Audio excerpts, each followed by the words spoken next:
भाग 6 तपस्या का अनुभव। मंदिर का काम पूरे जोश के साथ चल रहा था। गांव का हर व्यक्ति अपनी अपनी क्षमता के अनुसार इस महायज्ञ में अपना योगदान दे रहा था। कोई मिट्टी ला रहा था तो कोई पत्थर। रामेश्वर अब सिर्फ कैमरा पकड़ने वाला नहीं रहा था। वह अपने लैपटॉप और फोन को एक तरफ रखकर फावड़ा और तगारी मोटा रखने की तश्तरी उठा चुका था। एक दिन जब सूरज अपने चरम पर था, रामेश्वर पसीने से तरबतर होकर ईंटें धो रहा था। उसके हाथ दुख रहे थे और शरीर थक चुका था। उसे एक पल के लिए लगा कि यह सब उसके बस का नहीं है। वह सोच रहा था कि वह एक ब्लॉगर है, उसका काम कहानी सुनाना है, न कि भारी काम करना। उसे अपने परदादाजी मूलाराम जी ब्राह्मण की तपस्या की कहानी याद आई, लेकिन वह ये नहीं समझ पा रहा था कि इतनी मेहनत से क्या हासिल होगा। तभी दादाजी गिरधारी राम जी उसके पास आए। उन्होंने रामेश्वर के कंधे पर हाथ रखा। थक गए बेटा? उन्होंने प्यार से पूछा। रामेश्वर ने अपनी थकान भरी मुस्कान के साथ हाँ में सिर हिलाया।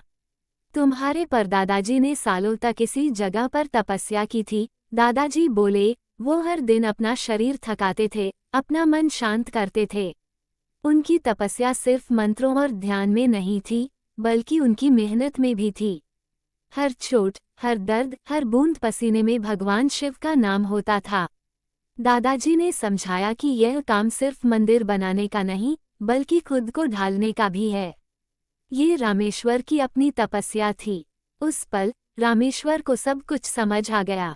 उसे लगा कि वह सिर्फ ईंटें नहीं उठा रहा, बल्कि वह अपने परदादाजी की तपस्या की परंपरा को आगे बढ़ा रहा है। उसका शरीर भले ही थक रहा था, लेकिन उसका मन एक अजब सी शांति महसूस कर रहा था। उसकी थकान अब सिर्फ एक थकान नहीं, बल्कि एक प्रार्थना थी।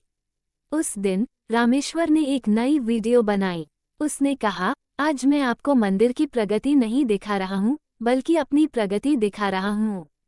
मैंने जाना है कि असली ताकत लैपटॉप में नहीं, बल्कि उन हाथों में होती है जो आस्था के लिए काम करते हैं।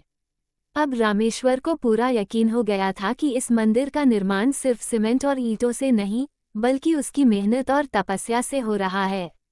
भाग 7 एक अद्भुत भेंट। मंदिर का काम लगभग पूरा हो चुका था। रामेश्वर का यूट्यूब चैनल अब सिर्फ एक ब्लॉग नहीं, बल्कि एक आंदोलन बन चुका था।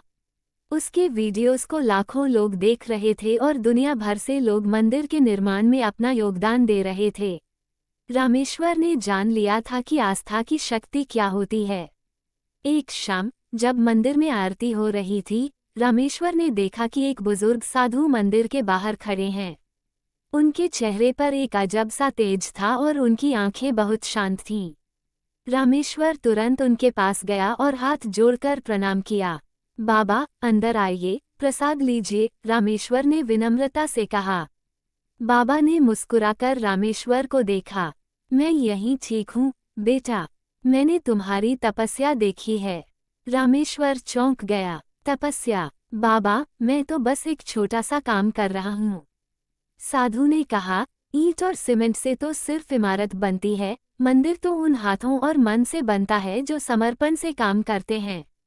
मैंने तुम्हारे परदादा को भी देखा था, मूलाराम जी ब्राह्मण को। उनकी तपस्या भी कुछ ऐसी ही थी। ये सुनकर रामेश्वर की आंखें भर आईं। उसे लगा जैसे उसके परदादाजी खुद उसके सामने खड़े हों। साधु ने उसे एक छोटा सा रुद्राक्ष दिया। ये तुम्हारी मेहनत का फल है, इसे हमेशा अपने पास रखना। रामेश्वर ने रुद्राक्ष लिया और साधु के पैर छूकर प्रणाम किया। जब उसने सिर उठाया तो साधु वहां नहीं थे। वे भीड़ में कहीं गायब हो गए थे। रामेश्वर ने चारों तरफ देखा, लेकिन वे कहीं नहीं मिले। अगले दिन रामेश्वर ने अपने दादाजी गिरधारी राम जी को ये बात बताई। दादाजी की आंखें नम हो गईं। बेटा, तुम्हें भगवान शंकर ने स्वयं दर्शन दिए थे। तुम्हारे परदादाजी की तपस्या पूरी हो गई। रामेश्वर को समझ आ गया कि मंदिर सिर्फ एक पूजा स्थल नहीं था, बल्कि पीढ़ियों की आस्था और तपस्या का प्रतीक था। उसने अपने नए वीडियो में रुद्राक्ष दिखाया और कहा, इस रुद्राक्ष में सिर्फ भगवान शिव का आशीर्वाद नहीं है, बल्कि मेरे परदादा और दादाजी का प्यार भी है, और यह मेरे जीवन की सबसे बड़ी दौलत है। कहानी का सार। इस भाग में रामेश्वर को अपनी मेहनत और तपस्या का फल मिलता है। एक रहस्यमयी साधु, जो संभवतः स्वयं भगवान शिव हैं, उसे दर्शन देते हैं और उसकी सच्ची लगन की सराहना करते हैं। साधु रामेश्वर को बताते हैं। आगे की कहानी सुनने के लिए अगला एपिसोड देखें।